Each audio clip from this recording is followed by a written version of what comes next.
안녕하세요. 저는 수영 강사를 하고 있는 30대 중반 남자입니다.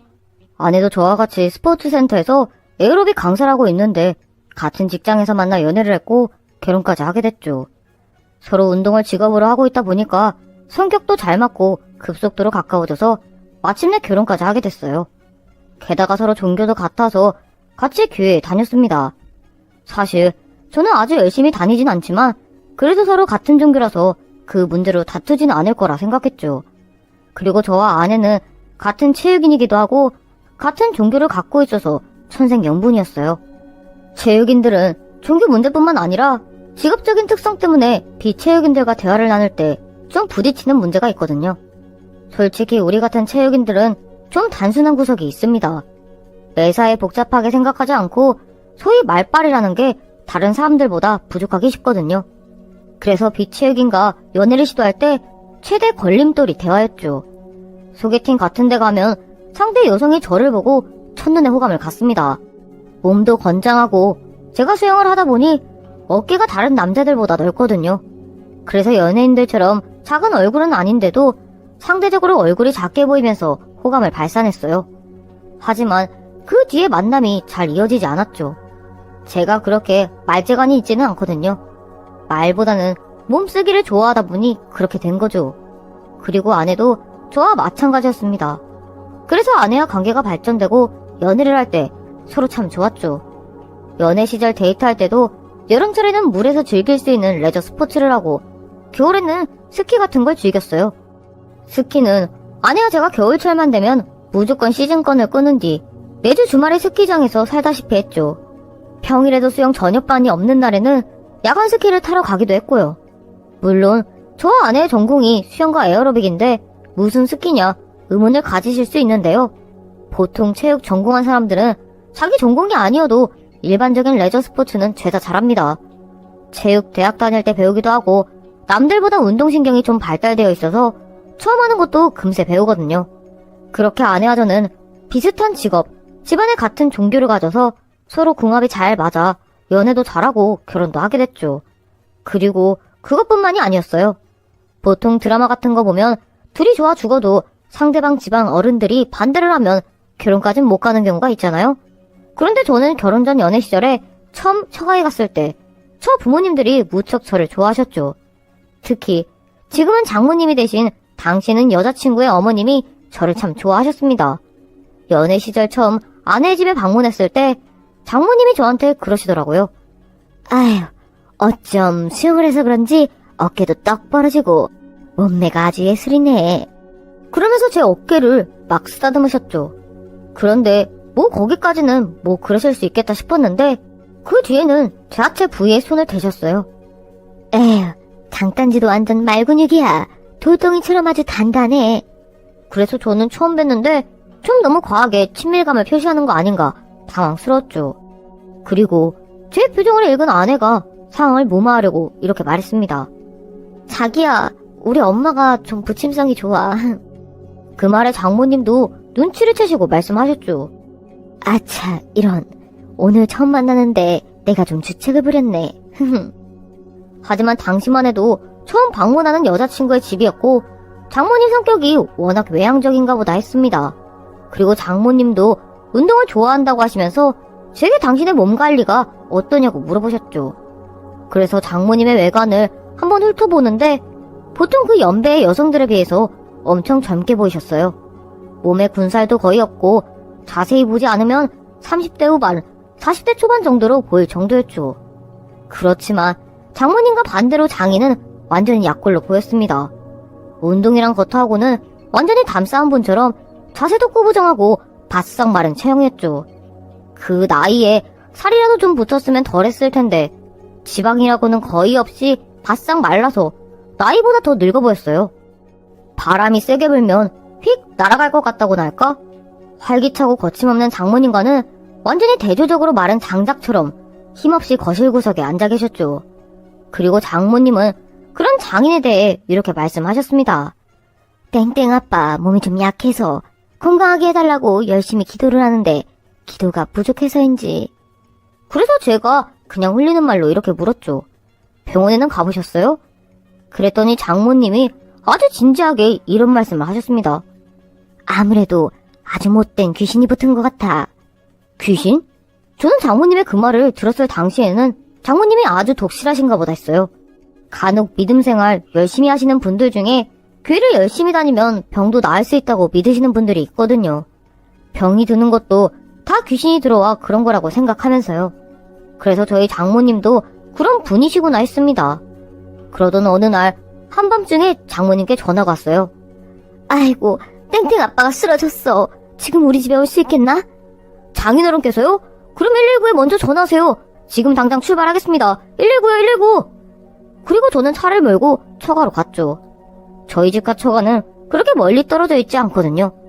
나중에 아이가 생기면 장모님에게 아이를 맡기기도 편할 것 같고, 그래서 처가 근처에 신혼집을 얻었습니다. 그래도 밤에 차가 막히지 않았을 때는 차로 아무리 빨리 가도 10분 이상 가야 했죠. 그래서 장모님이 바로 119에 신고를 했다면 제가 갔을 때 이미 구급차가 와 있어야 해요. 그런데 제가 처가에 막 도착했을 때 집 근처에는 구급차가 없었습니다. 저는 무슨 사정으로 119 구급차가 늦게 오고 있나 의아했어요. 그리고 그 의문은 처가 집 안에 들어가서 풀리게 되었죠. 어머니, 119 오고 있대요? 아이고, 이제 왔어. 119는요? 119? 연락 안 했는데. 예? 왜요? 빨리 응급실에. 아무래도 이미 숨이 넘어간 것 같은데 119를 부르기가 좀...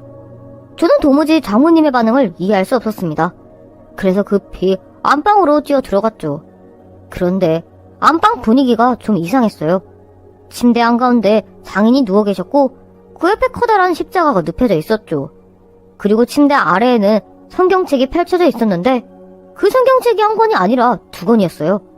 왠지 방 안에 장인과 장모 외에 다른 사람이 있었다가 나간 것 같은 분위기였죠. 그래서 저는 장모님에게 물었습니다. 혹시 누가 왔다 가셨어요? 그랬더니 장모님은 좀 당황하시면서 말을 얼버무렸죠. 응? 아니, 누가 오긴 무슨... 저는 누워 계신 장인의 맥을 짚어봤습니다. 맥이 잡히지 않더라고요. 이미 숨을 거두신 것 같았죠. 그래도 일단 혹시 몰라서 심장 마사지를 해봤습니다. 제가 수영 강사라서 심장 마사지라든가 인공호흡 같은 긴급구조에 대해 훈련을 받았거든요. 그래서 몇 분 동안 심장 마사지를 해봤지만 속절 없었죠. 결국 저는 119에 전화를 걸었어요. 그리고 잠시 후 구급대원이 와서 장인 어른을 확인하고는 이미 운명하셨다고 얘기를 했습니다. 응급 환자가 아니라 이미 사망을 하셔서 구급대원들은 그리 서두르지 않고 장인을 들것에 실어 구급차를 옮기고 병원으로 향했죠. 그리고 장인의 병원 영안실에 모시고 아침에 올 때까지 기다렸다가 아내가 이번엔 병원에 가서 장인이 돌아가신 사실을 아내에게 말했어요. 어떻게 돌아가셨는지 그런 건 일절 말하지 않고 그저 주무시다가 돌아가셨다고 했죠. 저는 그렇게 장인의 장례를 치렀습니다. 당시 아내는 임신 5개월째였어요. 그런데 유산기가 모여 절대적인 안정이 필요했죠. 그러나 아버지 돌아가신 것도 충격인데 장례 치르느라 무리하면 안 될 것 같아 장례식장에 저녁 때 몇 시간만 오게 하고 제가 조문객들을 주로 맞았습니다. 조문객들은 제게 장인이 어떻게 돌아가셨는지 인사치레로 묻더라고요. 그때마다 저는 갑자기 심장마비가 오셔서 돌아가셨다고 대충 둘러댔죠. 그런데 조문객 중에 특이한 분이 한 분 오셨어요. 교회 목사님이라고 하는데 장모님하고 아주 각별한 사이더라고요. 장인 영정 앞에 기도를 하신 뒤 식사를 하시는데 그 목사님이 오시고 나서부터는 장모님이 목사님 옆에서 떨어지지 않았습니다. 그러다 조문객들이 뜸한 시간에 그 자리로 저를 부르셨죠. 그리고 장모님은 목사님한테 저를 소개시켜 주셨어요.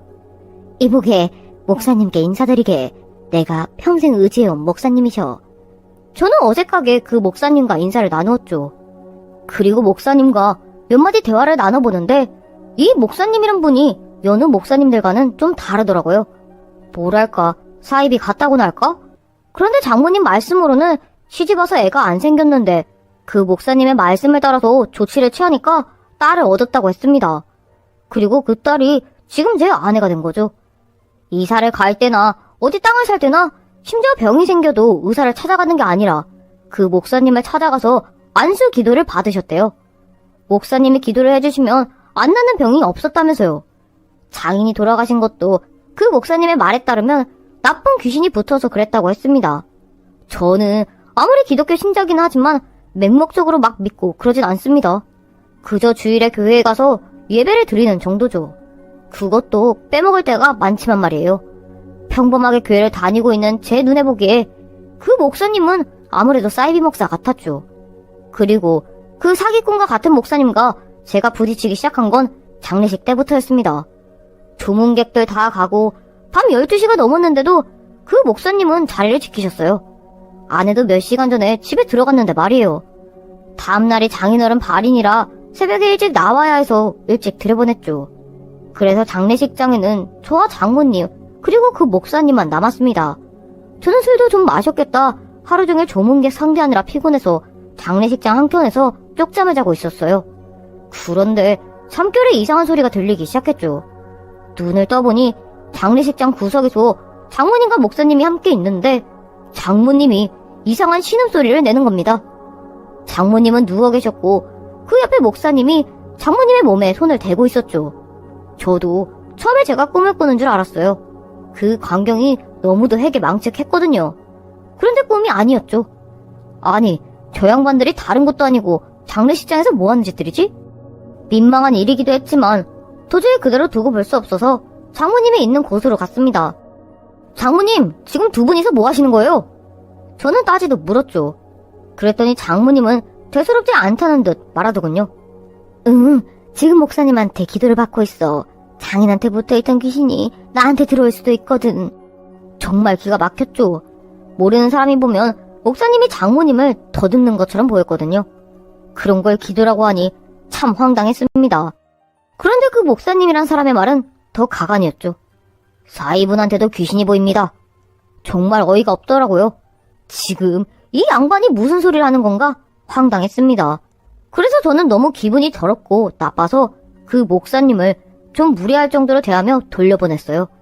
제가 보기에 장모님은 완전히 그 사기꾼 같은 목사님한테 놀아나고 있는 것으로 보였죠.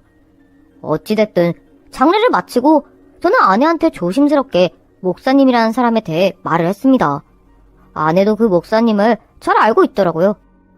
그 목사님, 엄마가 아주 많이 의지하시는 분이야. 우리 집 일이라면 본인 일처럼 아주 적극적으로 기도해주시고 도와주셔.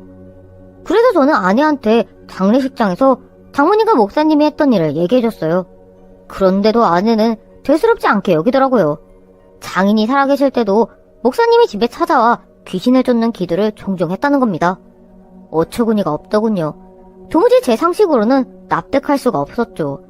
그런데 장례식을 마치고 며칠이 지나 저희 부부에게 또 다른 불운이 덮쳤습니다. 아내가 유산을 한 거였죠. 가뜩이나 아내는 유산기가 보여서 병원에 입원한 상태였는데 장인이 돌아가시고 조심한다고 했지만 아무래도 무리를 할 수밖에 없었어요. 그래서 엎친 데 덮친 격으로 그만 유산을 하고 말았습니다. 아내는 유산을 하고서 엄청 울었어요. 아버지도 돌아가시고 뱃속 아이까지 잃었으니 그 상심이 얼마나 컸겠습니까. 저도 너무 마음이 착잡해서 괴로웠죠.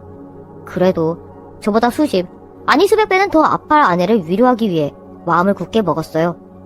유산을 하고 나서 아내는 스포츠센터에 병가를 내고 잠시 처가에서 요양을 했죠. 처음에는 아내가 당분간 처가에서 함께 지내면 안 되겠냐고 하더라고요. 하지만 저는 장례식장에서 있었던 일 때문에 장모님과 같이 있는 게 좀 꺼려졌죠. 아내는 장인도 없는 집이라 썰렁하니까 사람 옮기를 못할 겸 같이 있자고 졸랐지만 저는 한사코 핑계를 둘러대며 아내만 처가로 보냈습니다. 그리고 그렇게 한 달쯤 지났을 때 아내한테서 연락이 왔어요. 퇴근하고 처가로 오라고 하더라고요. 같이 저녁 식사를 하자면서요. 그래서 이것까지 거절하기엔 좀 눈치가 보여서 처가에 가서 저녁을 같이 먹었습니다. 그런데 장모님은 저녁을 먹는 자리에서도 이상한 헛소리를 풀어놓기 시작했죠. 장인이 돌아가시고 나서도 집안에 나쁜 귀신이 떠나지 않았다는 거예요. 아내가 유산한 것도 그 귀신 탓이라면서요.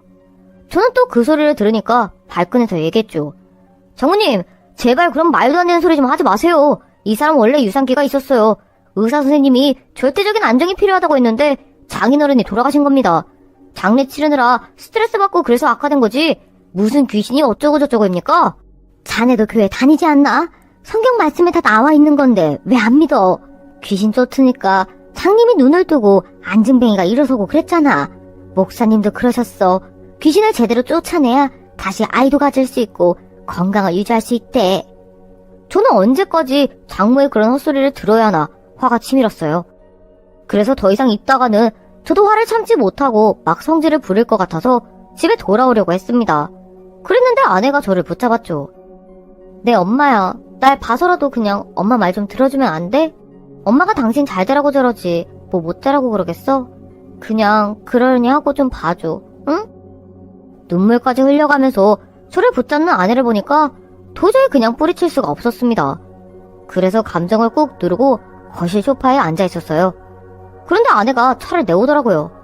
그래, 차 한 잔 마시면서 감정 누그러뜨리자 하는 마음에 저는 천천히 차를 마셨죠.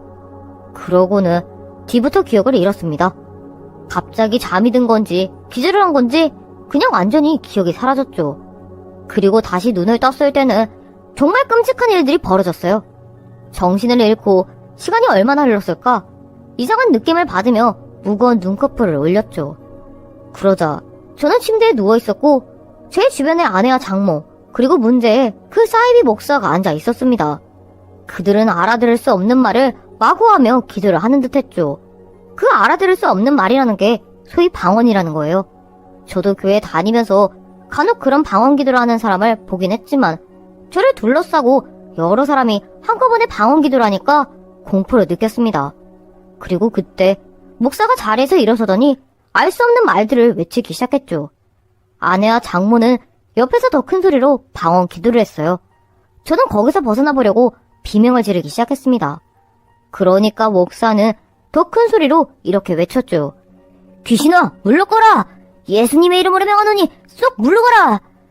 귀신이 붙어있는 제 육신에 예수가 와야 귀신이 떠날 수 있다고 말하면서요. 그리고 목사는 저한테 아주 험한 욕설을 퍼붓기 시작했습니다. 저한테 하는 욕이라기보다는 제 안에 있는 귀신한테 하는 소리였죠. 저한테는 그게 그것처럼 여겨졌지만 말입니다. 앞서 말했다시피 저는 체육인이에요. 보통 사람들보다 힘이 센 편이죠. 그리고 생명의 위협을 느껴서인지 그때는 더 초인적인 힘이 나왔습니다. 그래서 저는 있는 힘껏 몸부림을 쳤고 목사가 침대 아래로 굴러떨어졌죠. 그러자 방언 기도를 하고 있던 장모와 아내가 깜짝 놀랐어요. 그리고 저는 온 정신과 힘을 다해서 침대에서 빠져나왔습니다. 지금 뭐 하시는 거예요? 미쳤어요? 그랬더니 장모와 아내는 더 큰 소리로 거의 울부짖듯 기도를 했죠. 주여, 주님의 이름으로 명하노니 귀신아 물러가라. 그 소리에 저는 그대로 도망치듯 처가를 빠져나왔습니다. 그러나 처가를 나와서 경찰에 신고를 할까 이런 생각도 해봤지만 경찰한테 이야기해봤자 저를 미친놈이 헛소리한다고 여길 것 같더군요. 저라도 제가 겪은 일들을 들으면 말도 안 되는 헛소리라고 여겼을 거예요. 그러나 뭔가 맹목적으로 믿게 되면 정말 이상한 짓을 하는 경우가 있습니다. 어쨌든 그 일이 있고 난 뒤 저는 지금까지 아내와 별거 중이에요. 아내는 장모와 함께 처가에 있죠. 하루에도 몇 번씩 아내와 장모가 번갈아 가면서 제게 전화를 걸어요. 그 목사님한테 귀신 축사 기도를 받아야 임신을 할 수 있고 건강하게 아이를 낳을 수 있다고요. 도저히 제 상식으로는 받아들일 수가 없습니다. 그래서 아내와 장모에게 저는 이렇게 말했어요. 그 사이비 목사 말을 계속 믿을 거면 이혼하자고요. 저랑 이혼하고 그 사이비 목사가 점지해주는 남자를 만나라고요. 그러나 여전히 아내와 장모는 저를 설득하려고 하는데 저는 그럴수록 이혼에 대한 결심이 강해지고 있네요. 어떻게 하면 무사히 이혼할 수 있을까요?